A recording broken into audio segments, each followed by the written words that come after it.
ഈ 65 വയസ്സുള്ള ഖദീജ ബീബി റളിയല്ലാഹു തആല അൻഹ ഒരു ദിവസം കുളിച്ചു ഒരുങ്ങി വീടിന്റെ വാതിലിന്റെ മുമ്പിൽ ഇങ്ങനെ കാത്തു നിൽക്കുന്നുണ്ട്.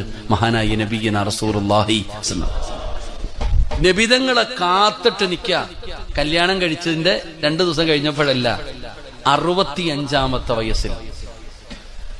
65-ാമത്തെ വയസ്സിൽ. ഇത് സിനിമ കഥയൊന്നല്ല ട്ടാ, സീരിയലിലെ കഥയൊന്നല്ല, അള്ളാന്റെ റസൂലിന്റെ കഥയാ ഞാൻ പറയാ. മുഖത്തോടെ സലാം അടക്കി സ്വീകരിച്ചു. ഭക്ഷണം എടുത്തു വെച്ച് നബിതങ്ങളുടെ മുമ്പിൽ. അള്ളാന്റെ റസൂൽ സല്ലല്ലാഹു അലൈഹി വസല്ലം തങ്ങളുടെ മുമ്പിൽ ഭക്ഷണം എടുത്തു വെച്ചു. നബിതങ്ങൾ കഴിക്കാൻ തുടങ്ങിയപ്പോ ഖദീജ ബീവി അടുത്തു വന്നിട്ടിരുന്നു. നബിതങ്ങൾ ഇങ്ങനെ ഭക്ഷണം കഴിക്കുന്നത് നോക്കിയിരുന്നു. ചോദിച്ചു, നബിയെ, എനിക്കൂടെ ഇത്തിരി ഭക്ഷണം വാരിത്തരുവോ?